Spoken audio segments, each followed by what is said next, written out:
Good evening, I'm Dennis Ward, and this is Face to Face.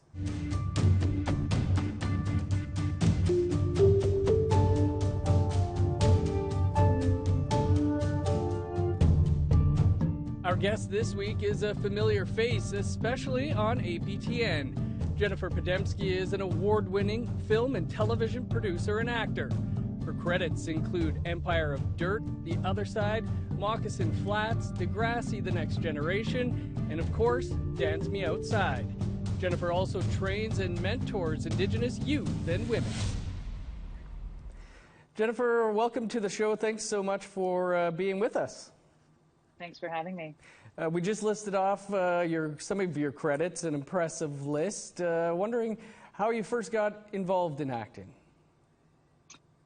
Well, I first got involved, I guess, as a child in the theater. It was really at school, after-school programs, community sort of theater. I really fell in love with the stage and with performance and singing and dancing and the whole thing when I was a kid.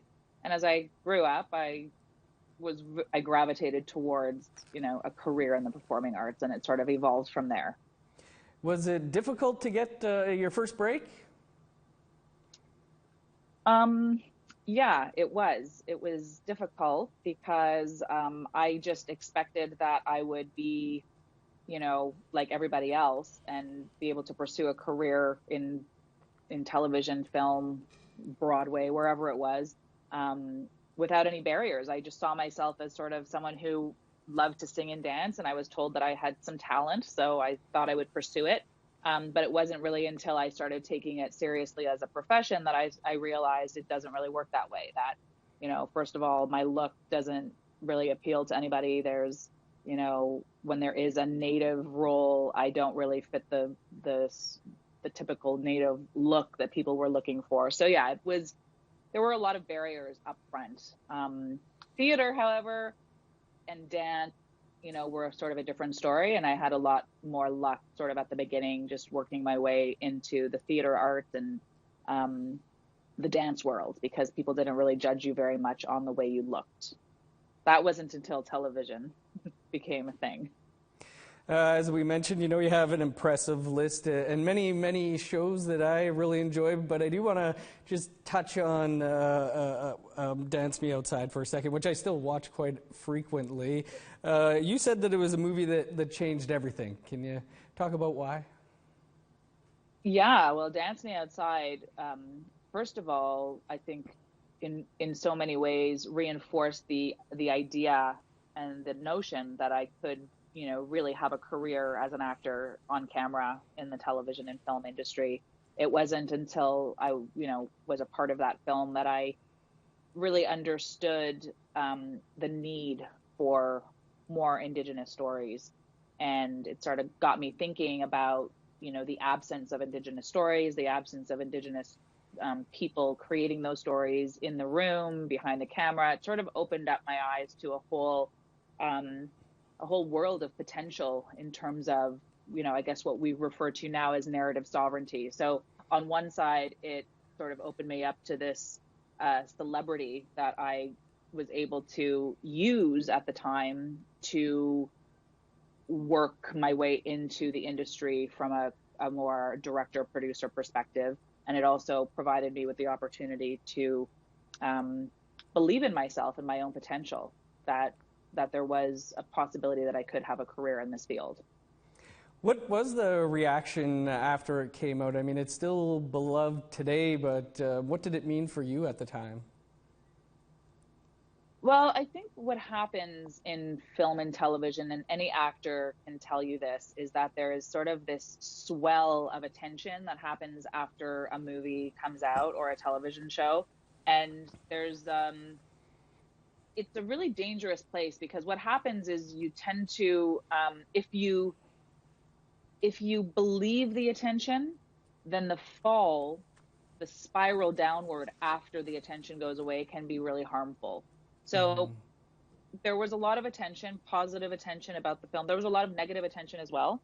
But I quickly realized, that's great. I was in this movie. I'm now officially a bona fide actor and I can really pursue this as a career, but I'm still broke. I'm still poor. I'm still like trying to juggle 7 jobs and, trying to, make change in my community and do all the things that I was doing already. But now I have a little bit more of a, profile that might help me make that change more quickly. In 2018, you were given an Award of Excellence by ACTRA, which is very impressive. And in your speech, you spoke about how you were, and I feel this happens to a lot of people, you're thrust into this position of, becoming a keynote speaker, a youth worker, and how that became overwhelming for you. Can you tell us about that? Yeah, I still very much struggle with the balance of my desire to affect positive change in our communities, in our families, and the desire to be a career person and build a career. And I think what I was speaking about in the ACTRA Award speech is that I've always, since the beginning of my career, felt very compelled to work with our communities, especially our youth, and provide opportunities and pass on information and pass on knowledge and just give everything that I can. But what ends up happening is you get drained really quickly, and people call on me a lot for, advice or consulting. And what ends up happening to a lot of people, not just in the film and television industry, but people who have experience in a specific industry or sector, is that especially when you're one of the only people doing it, you get called on to help other people learn how to do it. And I think that's what was happening at the time when I was younger, and I was feeling very stressed out, very stretched, very, my boundaries were being compromised, and I was really having a hard time, figuring out what my purpose was. So at the time, when I was, let's say, in my early 20s, I really had to make a decision to either focus on a career in front of the camera or go behind the camera and sort of start to build some sort of meaningful, career for myself as a person who changes the structure in the industry. Yeah, in that speech, you do mention like you wanted to, all of that and what you overcame made you want to become a producer, a director. Can you tell us more about that decision to move more behind the camera and, produce what went on to be some pretty big shows? I feel like at the beginning, I definitely felt angry. I felt angry a lot about, I would show up to a set on a show, and although I was so grateful and happy to be a part of a show and to be living my dream as an actor, I would look around and just think, oh my gosh, like this seems to be never ending. This whole thing where people hire a Native actor for a story that has a Native storyline, but there's no writers, directors, producers, or crew people, or anyone in the background, or anyone, even the people that you're working with on camera are non-Native playing Native. And I got tired of it. And at some point I just kind of threw my hands up and I just said, the only way that I can change this and stop being angry is maybe if I do something about it. So that's when I decided to open a production company. And I was like 24 when that happened. And I really did not even know what that meant. I did not know what a producer did, really. Mm-hmm. I just knew that I wasn't going to get the results that I wanted and affect the kind of change that I wanted to see in my community, in the Indigenous community at large, but also in the television industry, that community, unless I started sort of pounding the pavement and really actually making the change that I wanted to see happen. And Jennifer, we're going to talk about some of those changes in a minute. We do just have to step aside for a quick break, and then we'll continue the conversation here on Face to Face with Jennifer Podemski. Stick around.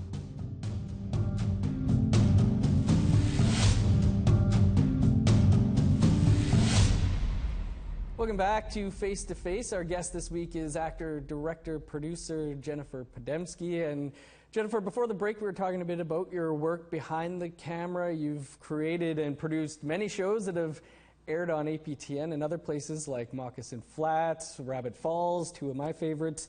as well as The Other Side, Future History, your latest, Unsettled.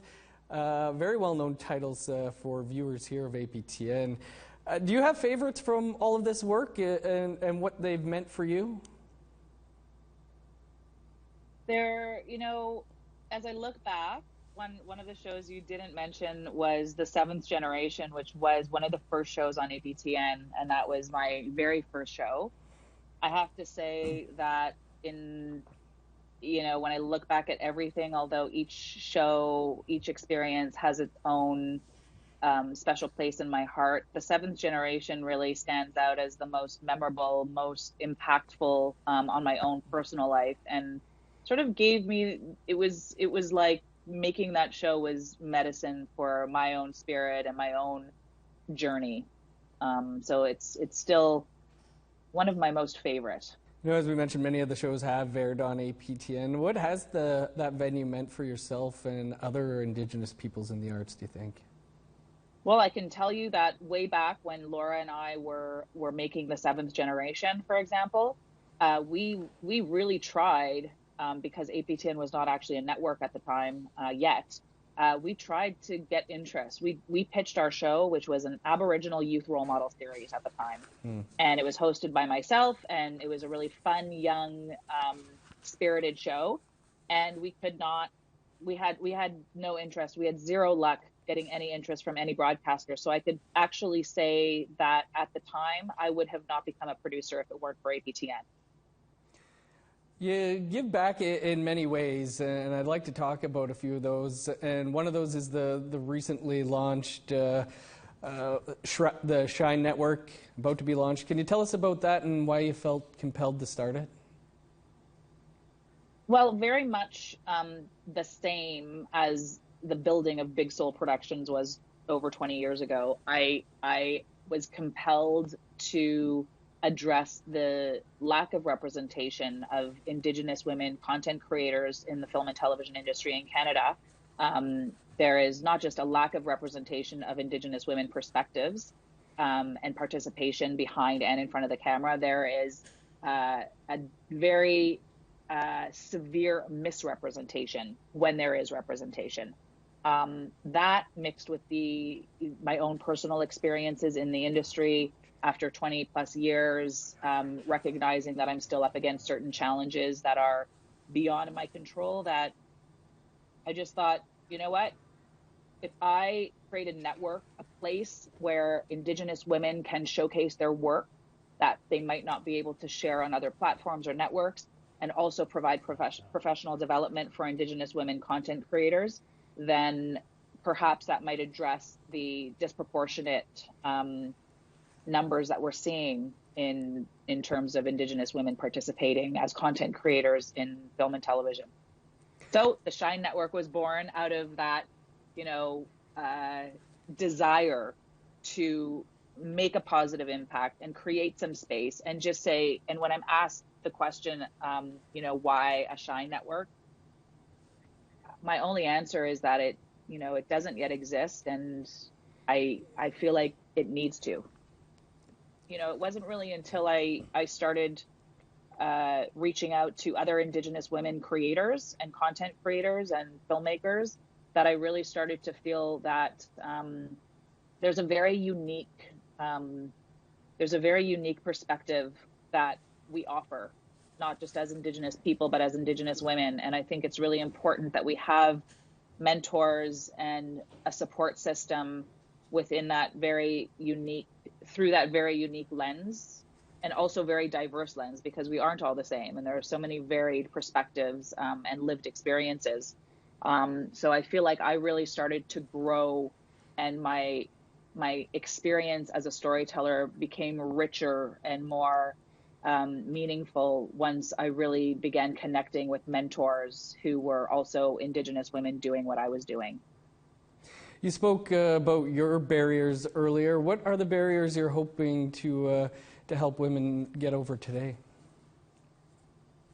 What I'm finding just through my own interaction with Indigenous women is that there is a lack of resources and support, direct support when faced with certain challenges like, let's say, bullying, lateral violence, just the basic 101 of getting content made. Yes, you can call someone and use up a favor or ask a friend to get their friend to give you some advice, but there isn't really a centralized location that we can access that is relevant and culturally specific, and also up to date with all of the information about funding resources, what's available, who to work with. I feel like creating a safe space where you can ask questions without feeling like you don't know enough. I think that's an important step in creating more interest and more engagement with potential storytellers. Jennifer, you're also involved in the RBC Women in Film series. Can you tell us how that is helping to shine a spotlight on female film creators? Well, the RBC Women in Film series is an important project, and it's an important platform because it has brought together a group of very diverse women to sort of share their own experiences behind the camera. And one of the reasons why it's so important is, and the platform that they've managed to create for these voices and the audience that they're engaging with is such an important bridge between, diverse communities. The audience watching this campaign would likely never think about how important it is for Indigenous, for all people of color, Black, Indigenous women, to get behind the camera and have autonomy and agency over their own stories and over the work and the careers that exist and all of the potential that exists in the film industry. I don't think people would be thinking about how important it is to have those diverse voices represented unless they were told that it's important. So the Women in Film series does exactly that. It helps the wider audience, the mainstream audience, understand the importance of unique, diverse voices of underrepresented communities in the bigger, mainstream film and television industry. Well, great work. We're going to step aside, Jennifer, for one more quick break, and then we'll continue the conversation here on Face to Face.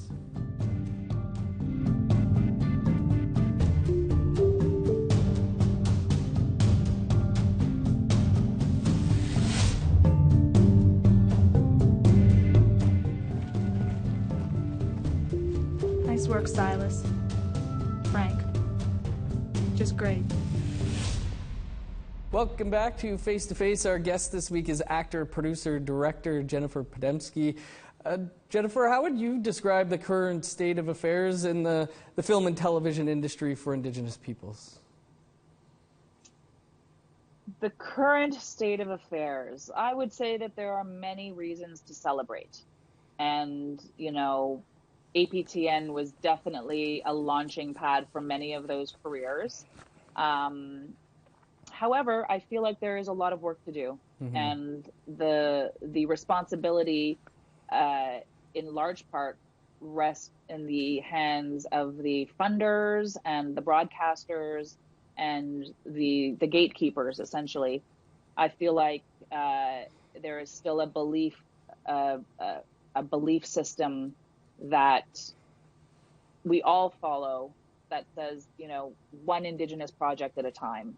That it doesn't seem like people believe that there's an appetite for not just more Indigenous content, but more Indigenous faces on television. We still hear that a lot, and I think that is a huge issue that needs to be addressed. There's absolutely no reason why our television screens and all media that we consume should not be inundated with Indigenous faces and Indigenous voices. There is no reason for it, and that's the direction that we should all be focused on, on going together. In your 30 plus years in the industry, were you hoping that yardsticks would have been moved further by this point? Absolutely, yes. I've been asked this question a lot, and I remember, maybe 20 something years ago thinking, this is what I imagine the world will look like, or our societies will look like, or our television sets will look like in 10 years. And I think we're just getting to where I had imagined we would be. And I think with the implementation of the Indigenous Screen Office and some more Indigenous representation within funding agencies, and the conversation being amplified and being given platforms like this and so many others to talk about how important it is that Indigenous representation is, we accelerate it. I think that all of those things are going to help us get further, faster from this point forward. Jennifer, I guess one thing we couldn't have crystal balled even a year ago was the COVID-19 global pandemic, and the arts have obviously been hit very hard. As we mentioned, you have a new show on APTN, Unsettled. Your sisters are involved in the industry. What's been the impact of the pandemic on the television and film production? It was like a sucker punch. It was just just totally out of nowhere, having to shut everything down and re-envisioning how to move forward within very strict parameters. And in my case, is often working with very low budgets. It makes it harder to recover from that kind of blindsided, really devastating reality. But on the flip side, this goes for, all actors and people in the film industry and pretty much every entrepreneur in existence. I would say that those are times when people who are A, self-employed, and B, entrepreneurial in spirit can thrive in times of real chaos and uncertainty, because that is sort of how we are built. We are built to create and innovate and reimagine and rebuild. And unfortunately, in this case, it's a pandemic, but especially with the experience of any Indigenous person, alive right now, can relate to, being forced to reimagine, revitalize, innovate, and think of new ways of rebuilding and recreating a reality. So I would say that this is a time where all Indigenous people are primed to, to build a new path forward. And whether you're an actor, a director in the film industry, whatever sector you're in, whatever job you have, there is an opportunity to use this time, this very uncertain time, to create new opportunities and to find something new about yourself that you didn't know, and use that to create new possibilities for yourself. Jennifer, a hopeful message to leave on. We are out of time, but I appreciate you, and thank you so much for joining us on the show. Thank you. And that is all the time we have for this week. You can catch up on any episodes you may have missed by visiting our website, aptnnews.ca. All of our shows are available as podcasts. You can find those at aptnnews.ca/face-to-face podcast. Thanks for tuning in. I'm Dennis Ward. We'll see you back here next week.